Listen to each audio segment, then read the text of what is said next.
사진의 눈빛을 보세요. 저 눈빛이 살인자의 눈빛이거든요. 사이코패스 성향이 있다고 보는 거죠. 저게 지금 죄책감을 뉘우쳐야 되는 순간에 보여줘야 되는 눈빛은 당연히 아니죠. 기자들이 집요하게 물어보니까 미친 짓 했습니다 이렇게 얘기하더라고요. 상대방에게 일어난 일에 대해서는 얼만큼 잘못했는지를 별로 못 느끼는 진술이다 이렇게 밖에는.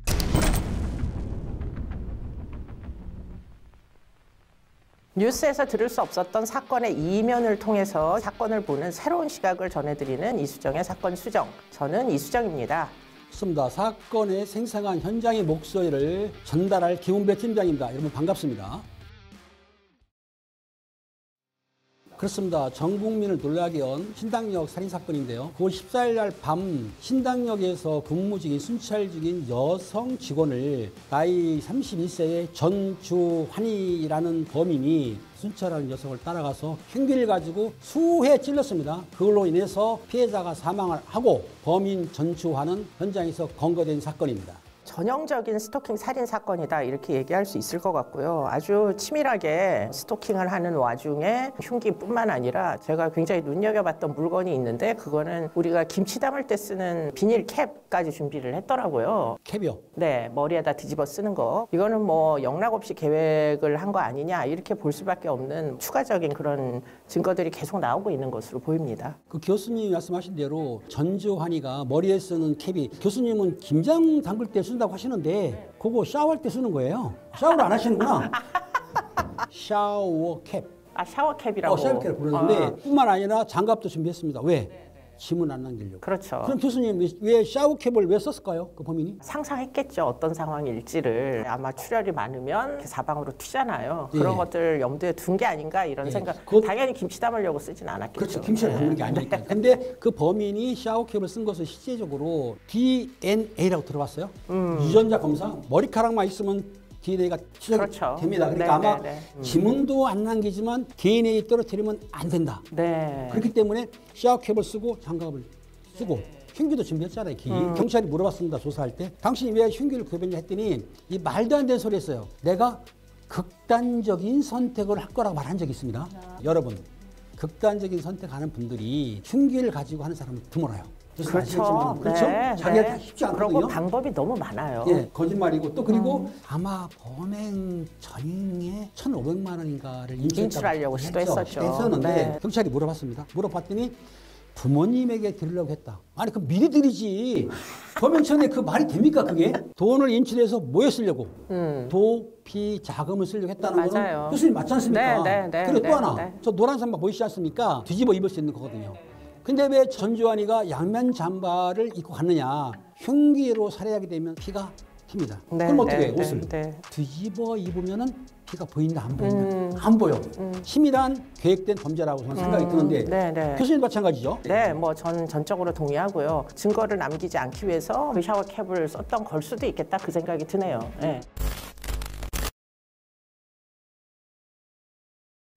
전주환은 2018년도에 피해자와 같이 입사했던 사람이고 이 사람은 상당히 머리도 좋았던 사람인 것 같은 게 회계사 시험을 합격했던 사람이에요. 거죠. 네, 대학교 때도 성실히 공부를 했던 사람인 것 같고 그래서 대학교 친구들은 사실 이 전주환의 위험성에 대해서 전혀 지금 진술을 하지 못하고 있습니다. 특히 일각에서는 이 사건이 여혐 범죄라고 주장을 하는 분들이 계세요. 네네. 그 얘기는 이제 전주환이 혹시 옛날에도 여성 혐오가 있었던 거 아니냐 이런 질문들인데 주변에 대학교 때 친구들 이런 사람들은 별 특이한 점이 없었다. 여자들과도 별로 갈등 관계가 없었다. 이렇게 이제 이야기들을 하고 있고요. 그러다 보니까 그럼 어느 날 갑자기 사람이 이렇게 변할 수 있느냐? 이런 의심을 이제 가질 수 있는데 전주환에게는 전과가 2번이나 있어요, 이미.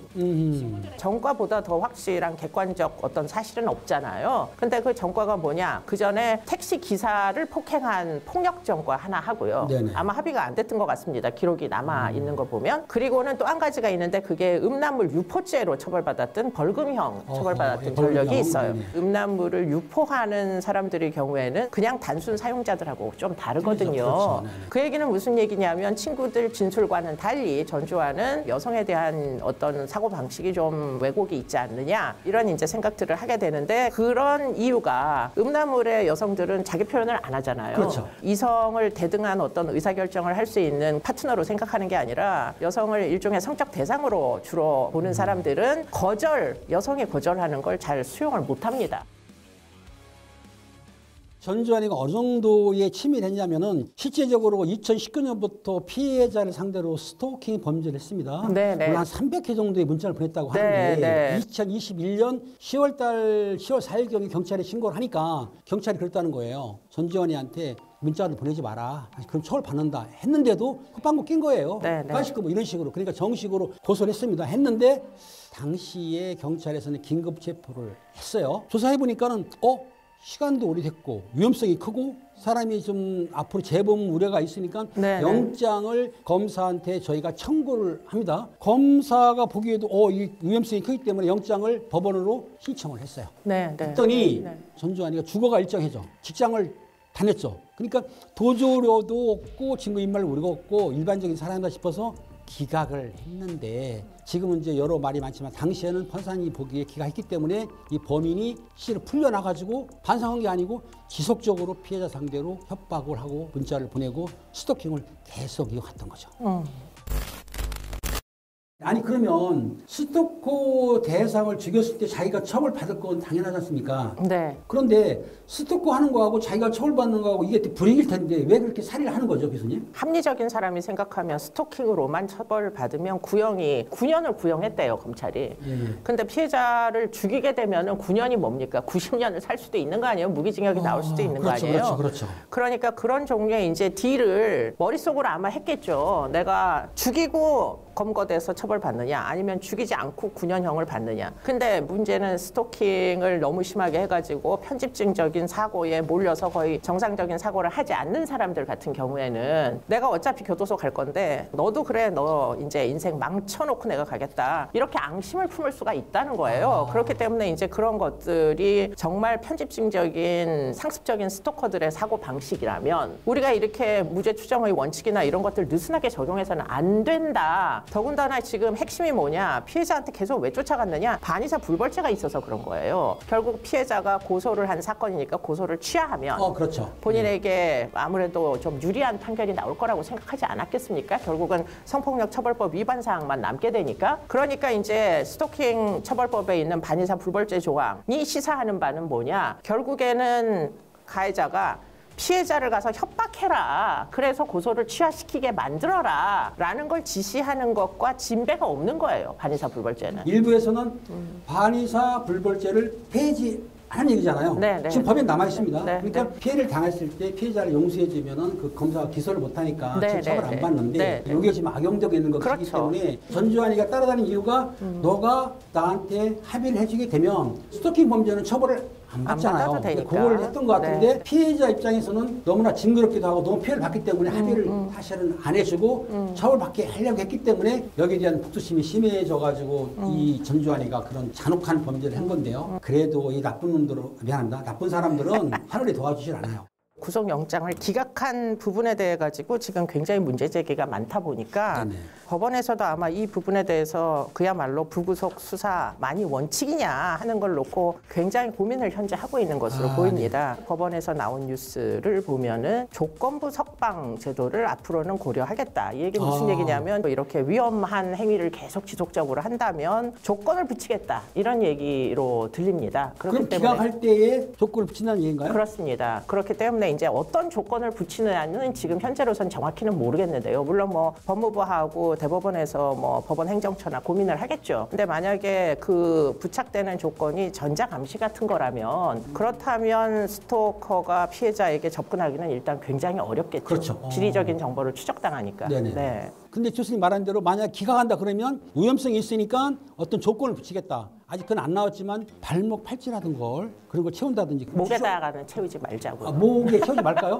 왜 그러면 구속영장을 처음에 청구했을 때 네네. 경찰에 의하여 좀 더 명확하게 지적되지 않았을까? 사실 우리가 너무 범죄자 정보를 개인정보보호법에 의해 가지고 굉장히 잘 보호를 해주다 보니까 현장에 계속 출동하는 실무자들은 이 전주환의 전과를 아마 모르지 않았을까? 그렇지 않습니다. 왜냐하면 네네. 경찰에서 영장을 청구할 때는 스토킹 범죄하고 다 넣거든요. 거기에 네.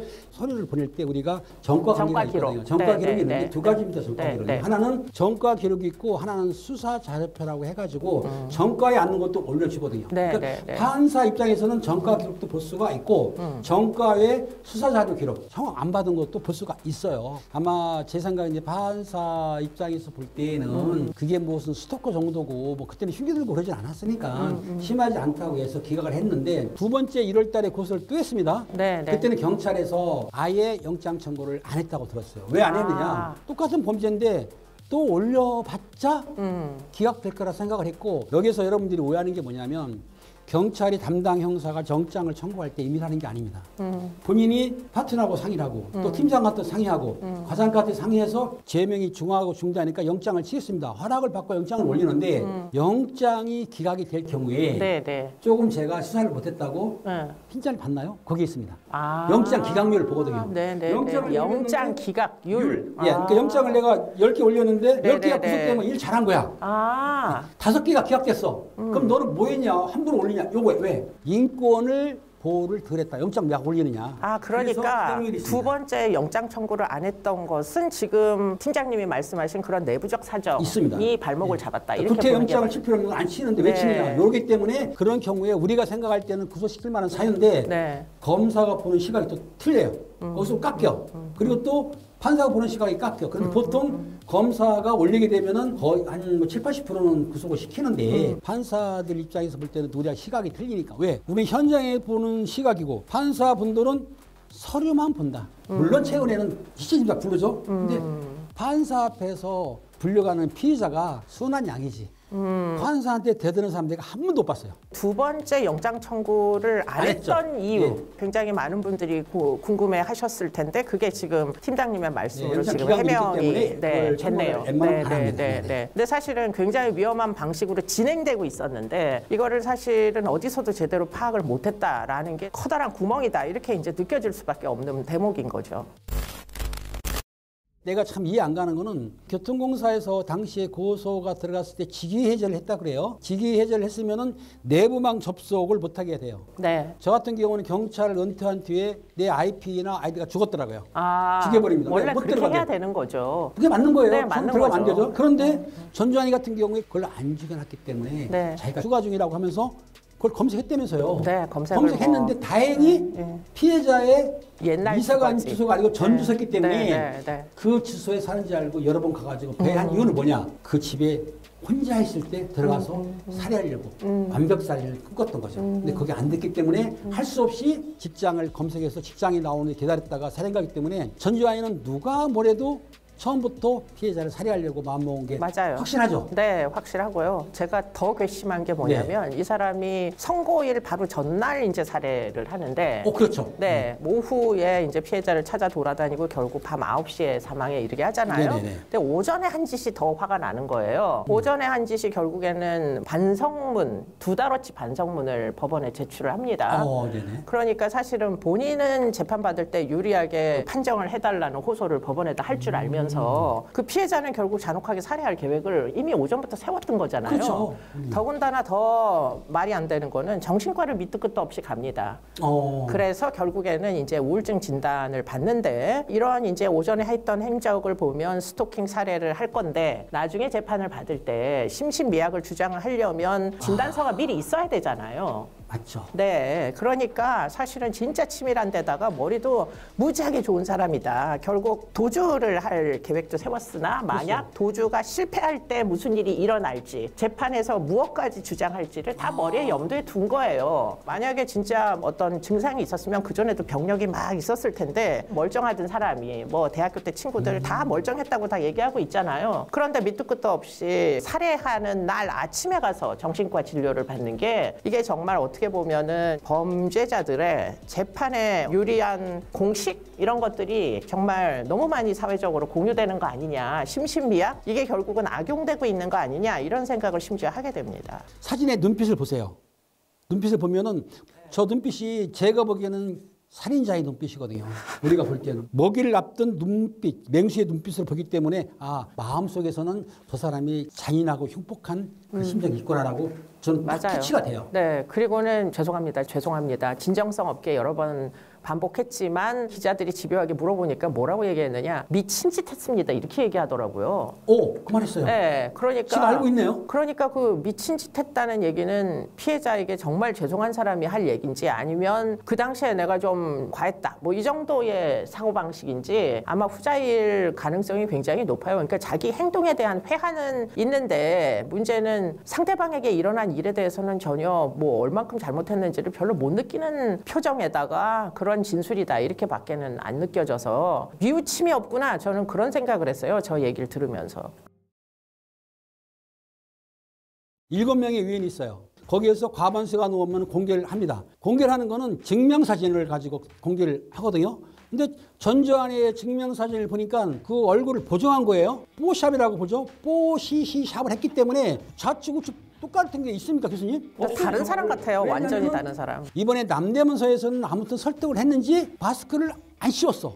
그러니까 얼굴이 드러난 거예요. 저렇게. 외국에서는 교수님 아시겠지만 머그샵이라고 있습니다. 머그샵. 다 유치장에 수감을 할 때 저희가 사진을 찍습니다. 앞에 찰칵, 옆에 찰칵. 하지만은 수사 자료이기 때문에 공개를 안 해. 우리나라는. 근데 미국은 한다는 걸 알고 있습니다. 아까 뽀시시샵 저거는 5년 전인지 7년 전인지 한참 된 거고 우리가 주장하는 거는 옛날 증명사진을 붙이지 말고 현재 따끈따끈한 머그샷을 찍은 것을 찍었을 거예요. 그거를 공개하게 되면 누구나 알 수 있는데 법적인 문제가 남아있기 때문에 머그샷을 공개하지는 못하고 있는데 우리 크리스탈 리 같은 교수님이 강력하게 주장하게 되면은 가능도 합니다. 제가 주장하면 안 돼요. 전두환에 대해서는 어느 정도 알아봤고 피해자에 대해서는 알아봐야 되는데 피해자는 어떤 사람이었던 거죠? 피해자에 대해서는 지금 그렇게 많이 알려진 바는 없으나 서울에 있는 대학교를 다니고 공부를 열심히 해서 서울교통공사 꿈을 달성했던 20대 여성이었고 입사한 이후부터 계속 이렇게 처음에는 구애처럼 시작됐지만 스토킹을 해온 동료 직장인이 있다는 사실을 부모님께 말을 못했어요. 아 저런.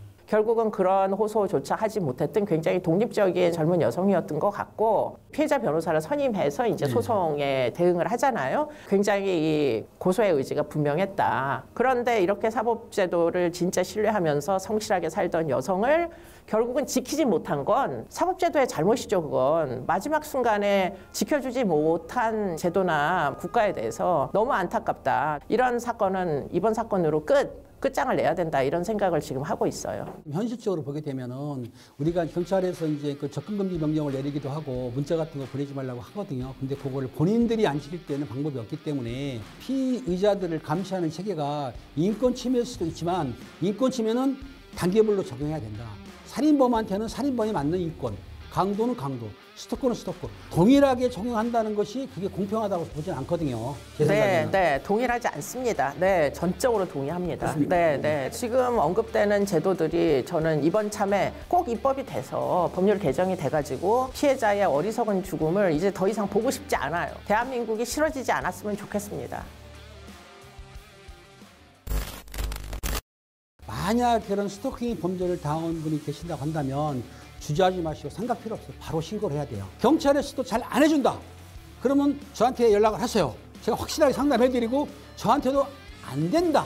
그러면은 우리 심리학자인 교수님한테 상담하면은 완벽하게 해결할 수 있으니까 저도 안 되면 교수님한테 연락 주시면은 해결해 드리겠습니다. 여러분들 관심과 여러분들이 형성해 주신 여론이 법률 개정, 새로운 제도의 도입에 굉장히 큰 힘이 된다는 것을 절대 잊지 마시고요. 사건 수정 앞으로도 여러 가지 사건들 희망적으로 많이 다루어 보도록 하겠습니다. 희망이들 여러분들 너무 감사드립니다.